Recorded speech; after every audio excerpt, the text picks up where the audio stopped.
Well, all up across the week, we've got over 600 people Wow. calling in.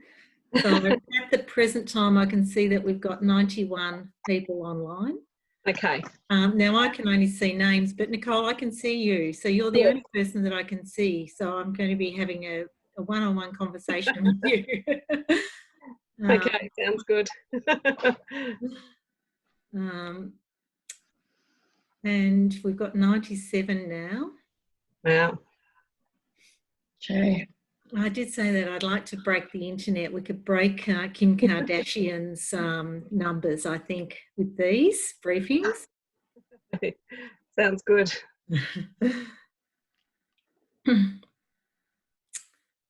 Numbers are still going up, so I'm a little hesitant, but I'll just wait now until I get the green light from Mel or Alex to start. Yeah, I might mute myself so that I'm not interrupting. Yeah, okay. All right, I'll talk to you later. Okay, thanks, Nicole.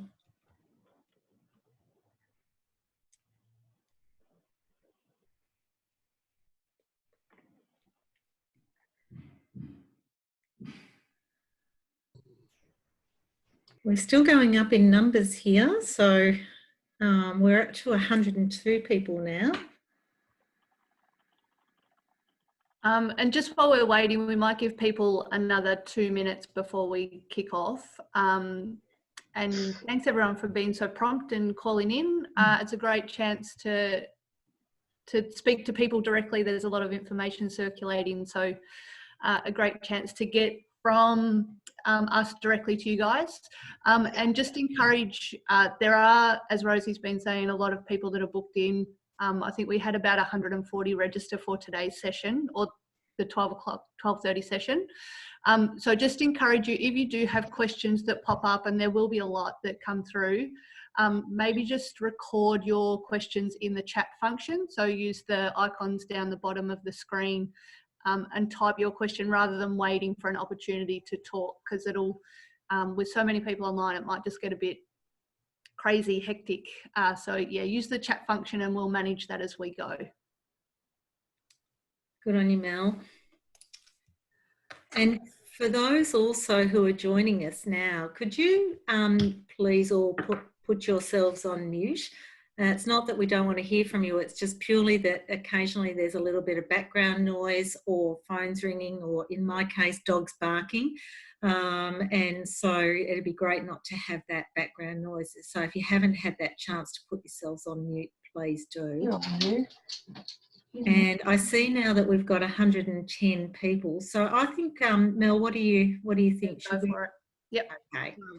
All right. There might be other people joining us as we go, but hello and welcome to you all. We have people from right across our Victorian communities online today for this session, and I pay my respects to the traditional owners of the land that we're collectively and virtually meeting on, and acknowledge the contribution that Aboriginal peoples have made to our great sport of netball. I hope that you're all doing well during this incredible time in our world. It's fantastic to be able to connect with you, to talk through our steps towards resuming community netball. Now, whilst we prefer to take a big leap forwards towards full resumption of competition netball, we know that we have to take a few baby steps first. Today's briefing is the first part of that process, and that we really know, we don't actually know when it's going to end. We're doing our absolute best to ensure that we give our community the most accurate and up-to-date information and advice. And in doing this, we have the best chance to return to full competition and community engagement. Now, before I hand over to Mel Taylor, our General Manager of Netball Participation, I want to give you some insights into what has been going on behind the scenes to pull this together. The sports in Victoria have become very, very connected through this process of isolation. We've created a bit of a rhythm in how we frequently have meetings, and the CEOs across the states of all sports come together on a weekly or bi-weekly meeting. And so through this process, there's a lot of ways that we can collaborate, but we also get to commiserate with what's going on in our patch of sport. There's been many documents that have been developed for sport, and lots of terminology that we've had to get our heads around. And the guidelines that Mel will talk you through in a moment are an amalgamation of the best that we've seen from all walks of the community, including the Australian Institute of Sport, the Victorian Government, as well as work that Mel has done with on a national level for netball, with a working group for Netball Australia. We've also been able to tap into the expertise of our Chief Medical Officer for Netball Australia, which is Dr. Susan White, and she's obviously got some unique understanding of our sport. Now, I'm sure, like me, you've got itchy feet, and we're here to support you every step of the way. Mel's going to provide you the details of who to contact in your region when you need clarification and if you get stuck. This is a new experience for us to all navigate our way through, and we have to remember that not everything is going to be perfect from day dot, because it's going to be the first time we're trying something. So I want to thank you all for coming online today. As I said earlier to the early group, we've actually got over 600 people who have registered for these webinars, and that's an absolute credit to you all for your diligence in getting this right. So thank you for the opportunity. Thank you everyone for joining, and over to you, Mel. Great, thank you, Rosie. And again, thank you to everyone for joining today's session. It is the first session, so we'll see how we go. We might adjust as we go, but what Rosie has explained at the start is this is an amalgamation of information, in particular from the Victorian Government and the Australian Institute of Sport and the framework that they developed. Now, really important that we encourage you guys to look at Victoria-specific information. There are a lot of differences between states and territories that in terms of the restrictions and the rolling out of those or the rolling back of those restrictions. So please consult Victorian state-specific information, and that's what we've been able to pull together from the documents and put into our guidelines. So you would have seen that yesterday late afternoon we did release the Return to Community Netball guidelines, and all of the information is available on our website. This afternoon, I'm not going to step through those guidelines and those documents in a lot of detail. I'm going to let you guys read and digest that in your own time. What I will do is just call out a number of specific areas and clarify some of the frequently asked questions that we've been receiving over the last couple of hours.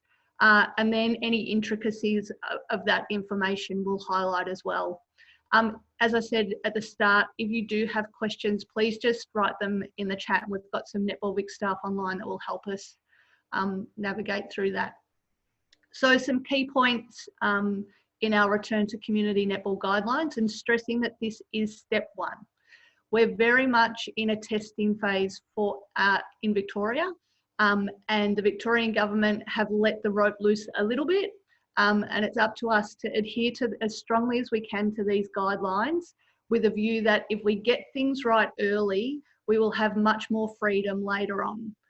So as a club, as an association, as a league, as a leader in your community, it's really important that we communicate and educate our netball community to do the right thing. And we understand that that's difficult and it's frustrating, but we're taking a short-term pain, long-term gain type attitude. So our step one relates to outdoor venues only. If you operate in an indoor venue, all indoor venues are currently closed for the purposes of sport and recreation. So outdoor venues only, this information applies to. Groups of 10 or of up to 10 plus a coach and or essential support personnel. That plus word is really important. So you can have 10 participants and a coach and a team manager. We don't have a restriction on the number of coaches or other support personnel involved, but we're suggesting that you keep that to a minimum.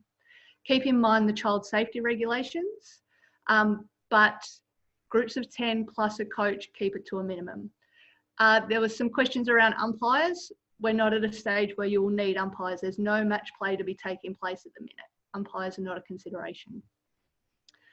Maintain 1.5 metre physical distancing. So any training drills or skills need to be adapted so that participants and coaches, support staff can still maintain that 1.5 metre physical distancing. Understand it's not ideal, but it's what we're stuck with at the minute, just during step 1. Our philosophy is get in, train and get out. So prepare as much as you can before you arrive. No strapping, no taping, no getting dressed at the venue. Do all of that before you leave home. Turn up, train and then get out. Our message to the netball community is if you feel unwell, do not attend.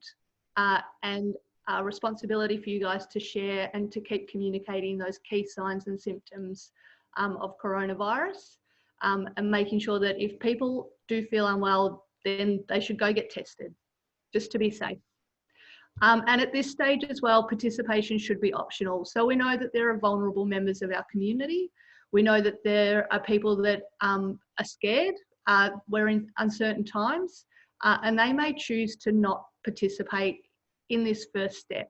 If you've got members of your netball teams, players or coaches that are choosing not to participate, then I would allocate them some freedom at this stage.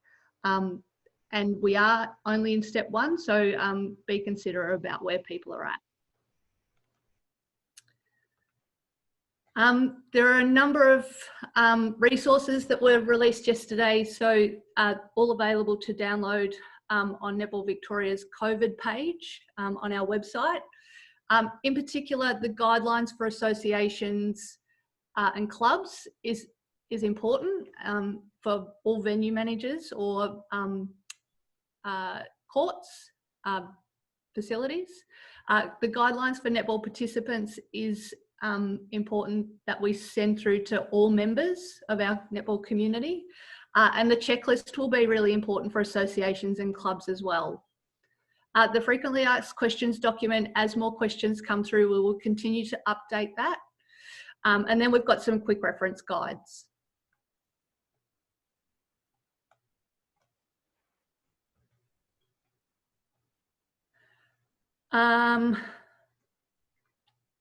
I can see there are some questions coming in. AB, if you want to jump in at any time and let me know, I see you also. Yep. Mel, I've just answered a couple of the quick and easy ones that you're covering, but we might save anyone who's writing a question, if it's something that the whole group will benefit from, I'll save and pose that to Mel as we go on, but I'll let you get through the bulk of the material, Mel, because I think we'll answer some of the questions in that process. Perfect. Okay, so roles and responsibilities. I'm assuming that everyone online here, I'm just going to assume that you're either a club or an association representative, and therefore will have a responsibility of some sort and will need to adopt some roles. So you'll notice in other sports, and in particular for footy netball clubs, AFL Victoria, when they release their guidelines, will have a requirement to nominate a COVID safety officer. Now, we haven't taken that approach. We're happy for your club to do that. It's not a problem. What we're suggesting is that this needs to be a shared responsibility. It's big, it's uncertain. We don't really have all of the answers at the minute. And it's best if your club or association can take a shared approach. So in the checklist, we're suggesting that you meet with your committee, make sure that everyone has read and understand the guidelines, and then allocate roles and responsibilities accordingly.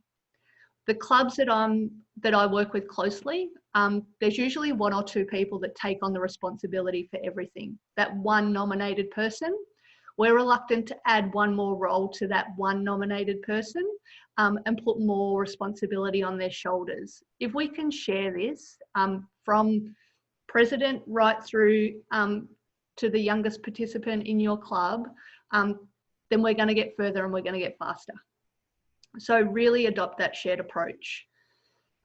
Make sure you read and understand all the guidelines. As I said, I'm not going to step through each of the guidelines specifically, but even just reading some comments through our social media pages yesterday, there are a lot of questions that are answered in the guidelines. So please read them, read them again, and then have someone else read them for you.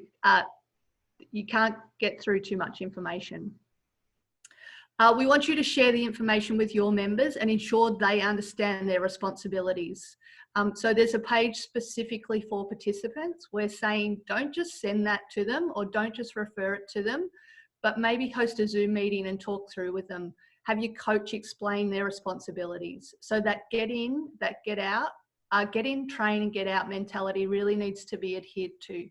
And the temptation just to catch up with friends, we haven't seen people for a long time. The opportunity and the temptation just to congregate and to spend time hanging out is going to be really hard. And if anyone went out on the weekend, a little bit of sun, there were people everywhere. As a club, as an association, we just need to manage what we can manage and make sure that people are adhering to that. Continue to communicate with your members. So once you've passed on that information, don't just leave it, continue to reinforce the key messages. Display information at your facility. On the website, there's a whole bunch of downloadable resources that you can print off and post, and we're suggesting that you do that. So the mentality is tell them again, and then tell them what you've told them. You can't communicate too much at this time.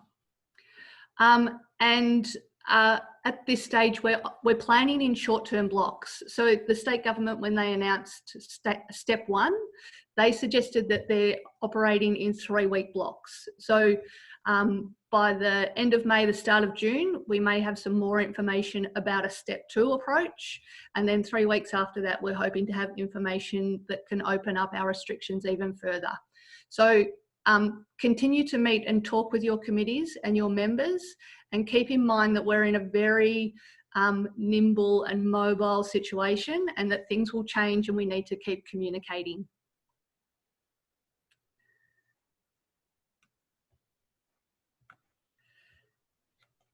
I've gone over all of that. So Mel, we might just jump in there. There's a couple of questions coming about the use of more than one court. So don't know if you want me to take that while you have a quick drink, but you can use, if you have more than one court, that each court is designated as a group or a group of 10. What you do need to manage in that is people's access to and from the courts. The questions just come in about congregating. If you've got 100 people across 10 courts, what you need to do is manage your venue to make sure that those 100 people aren't all leaving or arriving at the same time and squishing through narrow pathways to get to their court. So you need to have a venue specific plan around how you'll stagger those times and get those people in and out.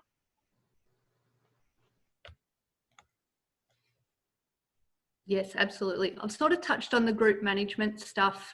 As we said, that we have made these specific to netball, but they're pretty much Australian and federal government restrictions that we're adhering to at the minute. And there are specific state and territory restrictions. So I don't know if we've got any cross-border clubs on the line, but the requirements from New South Wales are different to the requirements for Victoria. And we're suggesting that you just go with the lowest common denominator. So if New South Wales say it's a group of 10 including a coach, then that's what we'll go with because it's the least amount.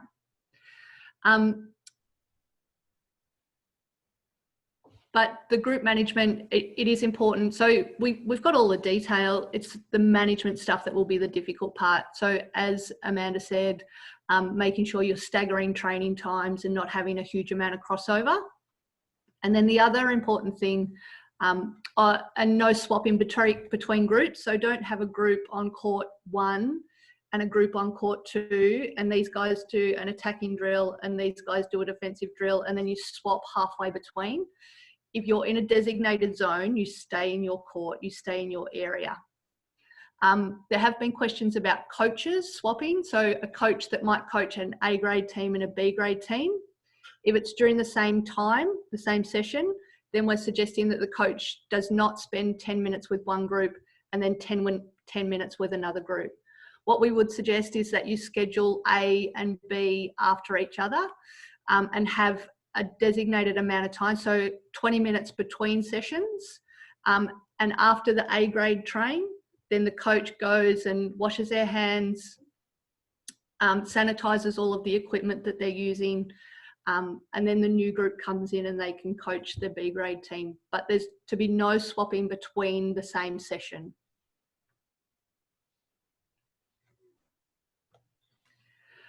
In terms of venue management, it's really, really, really important that everyone contacts their local council to confirm access to venues.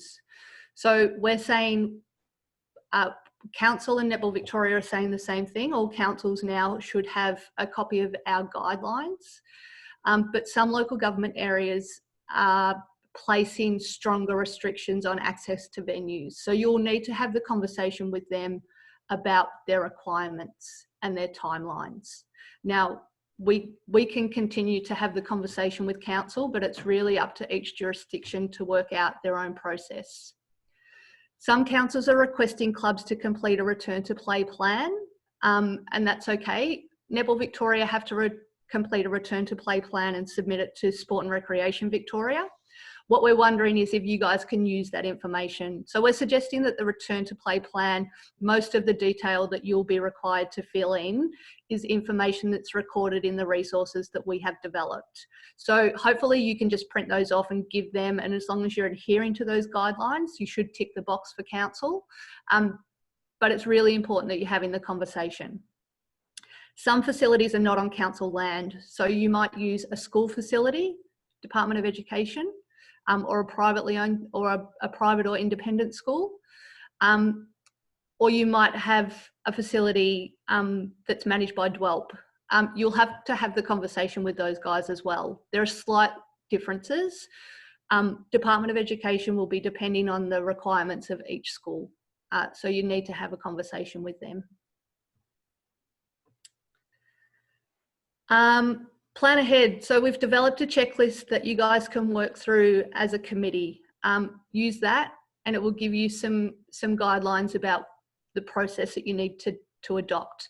Take your time with it. So we're saying that you can start training on Thursday. We're not saying you have to start training on Thursday. If you look at the resources and the information and you think we need a little bit more time, then give yourself a little bit more time. Make sure you set up your groups, set up your venue, give yourself time to communicate with your members, and make sure you're comfortable, because the questions are going to come through to you guys as club and association representatives. And if you need to clarify questions with us, that's totally fine. Don't feel rushed. We don't have a return to competition date at the minute. We're suggesting that this step one is all about fun and connecting. So just have a chance where you guys can touch base with your community, get together, have a bit of a run around, get some fresh air in a freezing cold Thursday night at the local venue. But just use this opportunity to connect. Don't put too much pressure on making sure that you're hitting goals and meeting coaching targets. With multiple sports and multiple groups, so there's been a few questions around venues that are shared. So a footy, netball, you might have 2 footy ovals and 2 netball courts, or multiple netball courts, a basketball court and a footy court, a footy oval, a skate park next to a netball court. So multiple sports and multiple groups can share a venue. You need to be really clear about designated areas and making sure that you don't cross over between sports or between zones. The areas that it will become difficult to manage is where people can congregate. So car parks, when everyone shows up at the same time, hence our suggestion to stagger start times and finish times. And things like access to toilets. So at this stage, all club rooms and pavilions should remain closed. Access to toilets is permitted.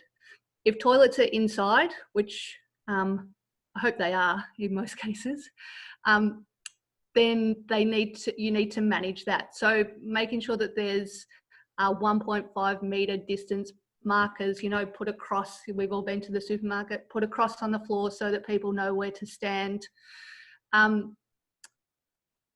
Ask people to wait outside before they move inside. Make sure that those toilets or those facilities are cleaned on a regular basis. and make sure there's a cleaning log and a cleaning roster. So that's one of the roles and responsibilities that you can allocate. And as I said at the start, people will be tempted just to congregate. So making sure that they're got that get in, train, get out mentality, move them on. But it's those areas where we have shared facilities, where there's multiple sports and multiple groups operating, that we'll really need to pay attention to the management of that. Health and hygiene. So as a requirement, all training sessions, you need to record attendance, and we've provided a template. You don't have to use the template, we've just provided it for you, and suggesting that you don't use a paper-based system, because it's just, if you think about a paper-based system, you need to print something out, so you need to touch a printer, you need to have a clipboard and a pen and all sorts of things. If it's online, then one person can fill that out on their phone and just email it through to a key person at your association or club. So you do need to record attendance, you need to record the name and at least the phone number of all of your participants attending, including coaches and support personnel. Recording attendance is really about tracking and tracing. So if there is a positive case, then Department of Health and Human Services need to make contact as quickly as we can with the people that are exposed to that. The other way to do that is to encourage all of your members to download the COVID Safe app. It's not a requirement from Netball Victoria. We understand that there are concerns in the community, but we're suggesting that at least you make the encouragement to your members. Again, promoting the point that if you feel unwell, please do not attend, to all of your members and yourself. You know, we're in a pretty stressful time. You guys will be feeling the stress at the minute. So again, if you're feeling unwell, please refrain from attending, and pass on that responsibility to somebody else, or nominate someone else. And educate our members regarding the signs and symptoms. And there are a lot of downloadable resources to help with that as well. I think we're inching closer. Again, encourage you to download, have a read through all of the documents, encourage all of your members to do the same and all of your committee to do the same. And there are intricacies in the detail. So if you've got questions, you can flick your questions through to participation@netballvic.com.au. If you've got a local regional manager or a member of the netball participation team that you have as a direct contact, please contact them directly. They have all of the same information, and we'll be happy to ask you questions. And we are operating in uncertain times, so there's no silly question or there's no thing that you think, oh, I'm not going to ask that. If you've got a question, please flick it through, because we prefer to know about it. If you've got the question, it's likely that other people will have a question as well. All right, Mel, ready for our list of questions? Yeah, fire away. All right, so I might work backwards. I'll answer a couple for you and throw you a couple, Mel. So we've had one question come in around that only public toilets are available as opposed to the pavilion toilets, and that's something that councils may choose to do. They might close your pavilion and tell you to use the public toilets. In that regard, the cleaning responsibility falls with whoever looks after those public toilets. So you don't have to be concerned about it. Obviously highlight it if you don't think the cleaning's happening, but that would fall back on local government. And that is something that we've seen with a few councils who are operating in that manner. Now there's a question about how to sanitise a netball. Yeah, so this is a common question, and there's actually an A4 sheet developed, and it's available to download on the website. But so this was one that went through to the Chief Medical Officer actually, and recommending the use of wipes to sanitise a netball. So you can download that sheet and share it with your community. Just on equipment actually, so minimal use of equipment. And if possible, it might make sense to allocate equipment to each group. So the common scenario is you have a box or a bag of netballs in the storeroom, and everyone just goes into the storeroom and takes out what they need.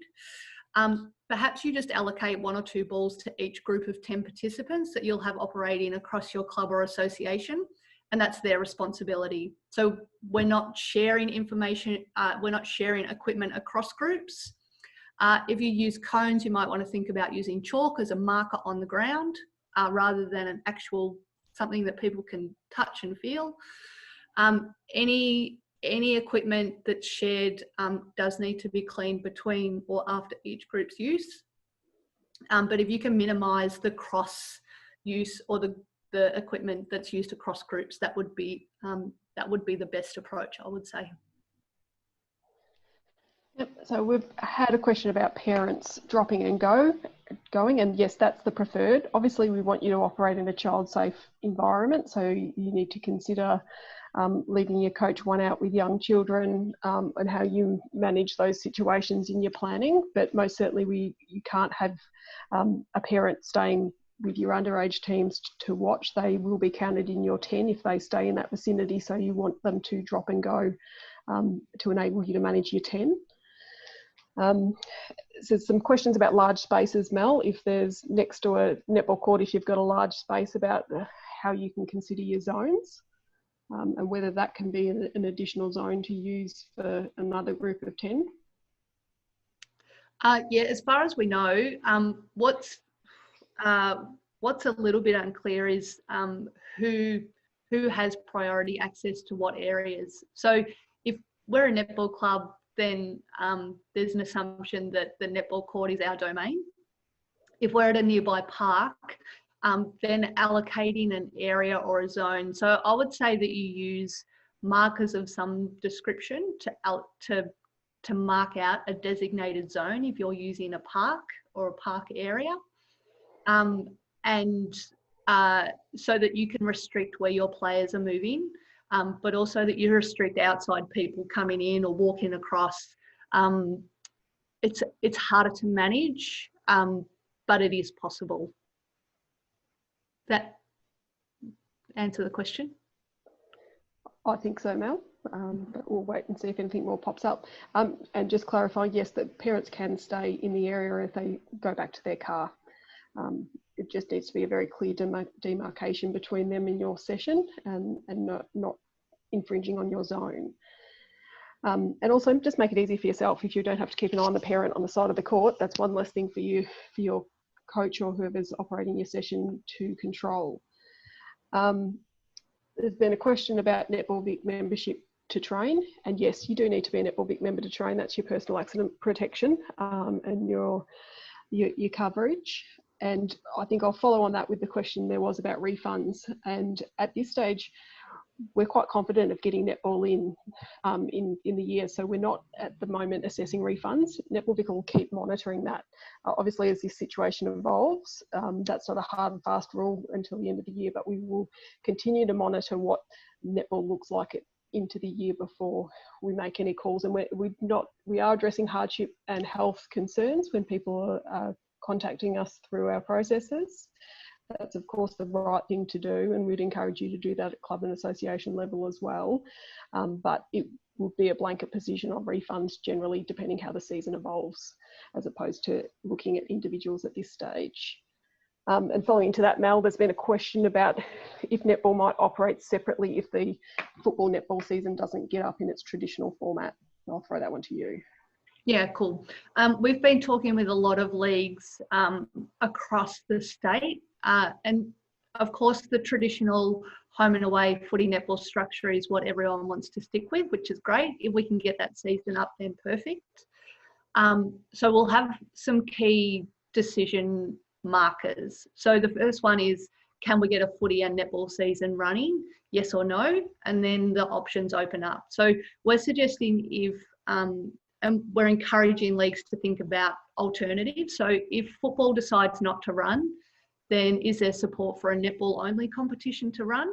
And we think we've got a little bit more flexibility in netball and how it's delivered. We don't have that crossover with footy ovals and having to share space. Yes, some of our courts are lined with tennis, but we think we can negotiate. We could play multiple games during the week. We can play on a Wednesday or whatever night is determined. So there's a little bit more flexibility. And generally the clubs and associations that we've had the discussions with are quite supportive of it if the traditional season can't run.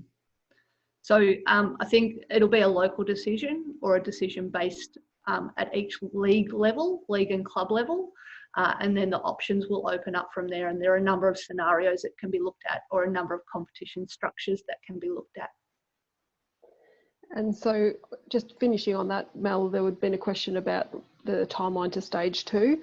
And I guess my crystal ball is as good as yours, and we're monitoring and reading and looking at everything we can and working as closely as we can with Sport and Rec Vic and Vic Sport to try and get a sense of that. So once we have more information, we'll of course communicate it, but at the moment there's nothing that we can share to give you any advice on that.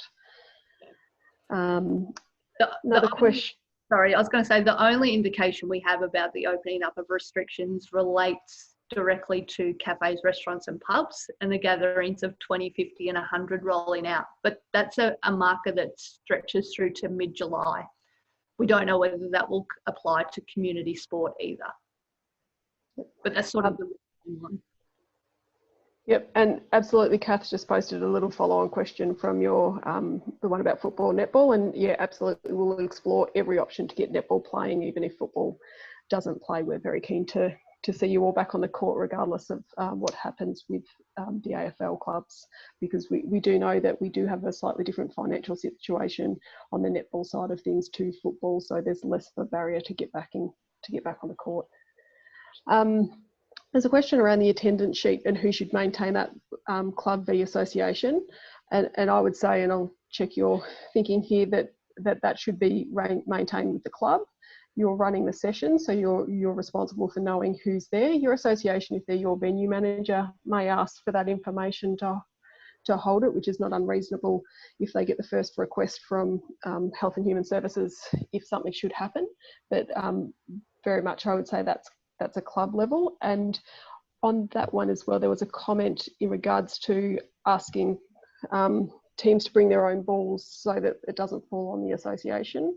I think my advice there, Mel, would be to keep the balls to a minimum, but you need to, whether you ask teams to bring their own balls or whatnot, you need to be clear on that they're being sanitised and they're following the procedures. So you can't just delegate that responsibility and not check that the processes are being followed as well.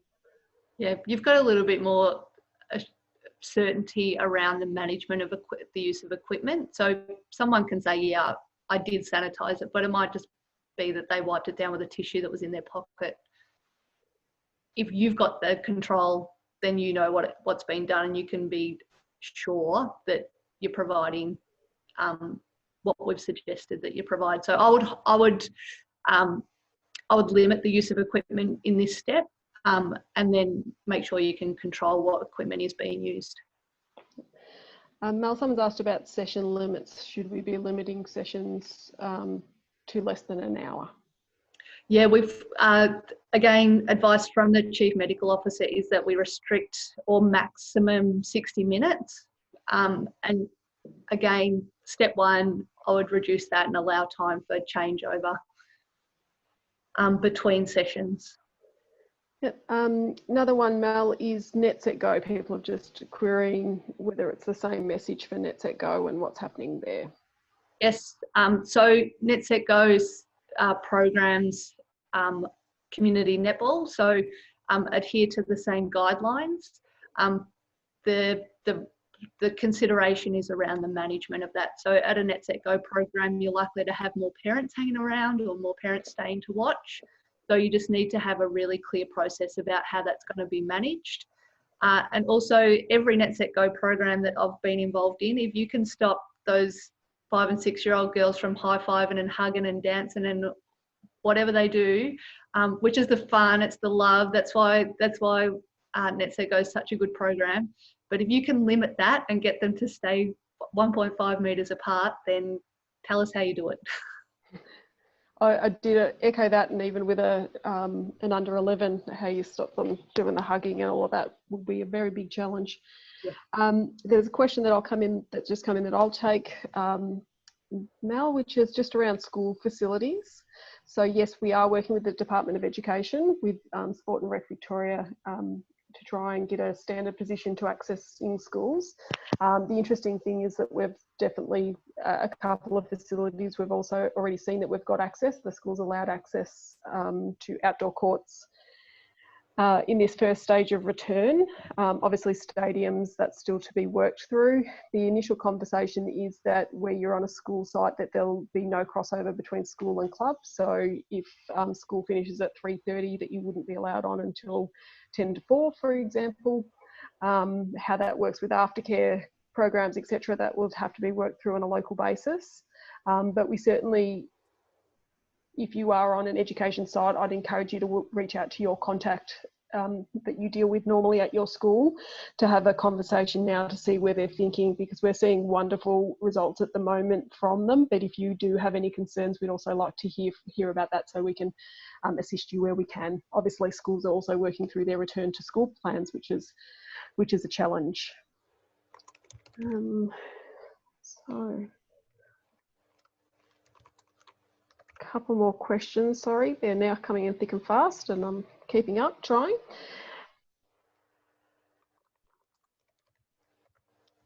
Okay, so we've had a question about high school programs running that's specific, like Rowville or Maribyrnong College or some of our other colleges that run sports program. If it's an activity that's happening in the school, then it's governed by school rules. And social distancing in schools is much more relaxed. So I would follow the guidance from your school around those programs as opposed to the club requirements. And got one here for you, Mel. Just to clarify that training can only go for a total of an hour with 1 to 5 groups. So an hour has to be broken down into session times, I think. So we're recommending that each group can train for up to an hour. And then between each group that you allow 20 minutes for people to leave and then people to arrive. So within the guidelines, we're suggesting that participants don't arrive 10 minutes or arrive at the earliest 10 minutes prior to their session time. And if you can get people out of the session 10 minutes after the session's finished. So we just want to allow time or enough space so that people don't intermingle, but each group can train for up to 60 minutes as a recommendation. A question here about showering at home before and after training, and I'm assuming that's more a question around individual health. So I think that's a personal question and about how you feel about the activity, and everyone will approach that one differently. I'm not sure, Mel, if you've got any thoughts on that, but we'd certainly encourage the sanitising of hands before and after. Yep. Again, advice from the Chief Medical Officer is that participants shower after each session and also wash their clothes after each session in warm water. So, yeah. Both of those are in the participant handout. But not at the venue, so the showers are not available in your pavilions, etc. That's definitely go home to use those. No. Unless I've missed anyone's question, I think we've covered them all off. Amanda and Mel, great teamwork there. I think you've got through a power of information and also a power of questions. Before we sign off, I just wanted to thank everybody for joining on. We had 111 people online there at one point, which was fantastic. Great to see so many familiar faces and names popping up. And thanks to a couple of our Netball Victoria directors for joining on today as well, Nicole and Gail. My suggestion to you now, and Mel will reiterate how you get the documents, but have a really good read of the documents. When you get information, it often creates more questions and stimulates discussion. So if you need to check in, Mel will tell you how to do that through the team.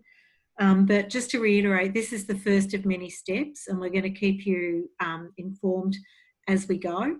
As I said, things may not be perfect first time you do it, but it'll get easier after you do it the first time, and you're going to learn from it. So really exciting that we're actually getting to this point, and can't wait to actually get to the next point. So please keep us informed on social media how you're going too. And Just, Amanda, you've got something. sorry, just jumping in with a couple of late questions, Rosie, before you sign off. So there are some template signs in the links that all the information for signage that you can put up in your venue that you can print off from there. Late question, if a ball rolls across another court, how do you return it? We've discussed that one at length, haven't we, Mel? So I'll throw that one back to you. Kick it. Yeah, try not to touch equipment from other zones. Let it roll, and they can find another ball to handle, or, you know, good skills training. Inaccurate passes punished by having no equipment for the rest of the session. Awesome. And there's just a clarification on the contact for each region. So if we jump on the Netball Vic website, there is a page that shows you who the contact is and the name of the region contact. But if in doubt, email that participation email, and we will flick it on to the right person to reach out to you. I think that's it. Everything else is some thanks for your time, Mel, and the effort. So we certainly get a lot of energy from the energy we're receiving from you. So thanks from me as well. Great stuff, Amanda and Mel. Thank you. All right. Thanks, everybody. Stay well. Bye. Thank you. Bye. Thank you.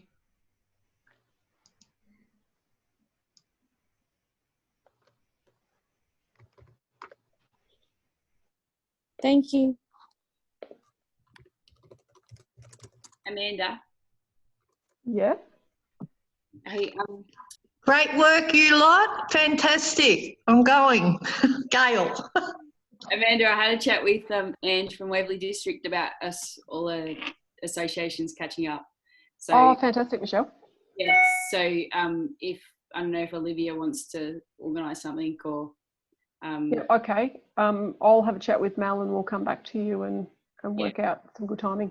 because I'm pretty sure, like, if we did like Chisholm, Henderson, you know, the 4 out in the Central East Zone, like Nicole, you guys would be in whatever. I think everyone would be great to have a chat and a catch up.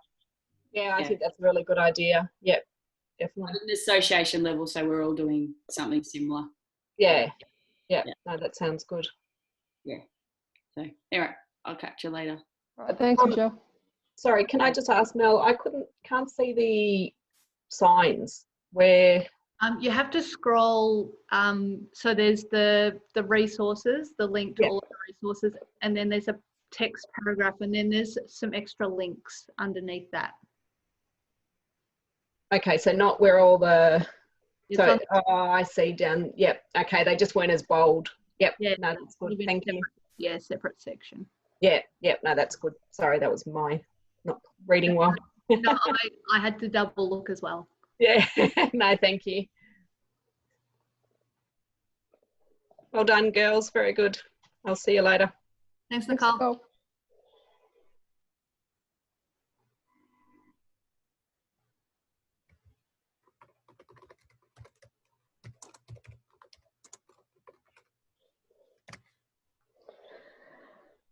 So Mel, I've saved that chat file so we can look back through it at the questions and whatnot if we need to. Perfect. And there was just one question, Mel, about whether we'd share the presentation. So I thought I'd just... Yeah, a few people that registered come back and said that they couldn't attend a particular session, and would the recordings be made available? I'm happy to. Did you capture that one, Alex? Did you stop? Yeah, well, I was going to say, do you want me to stop now? Oh, yeah.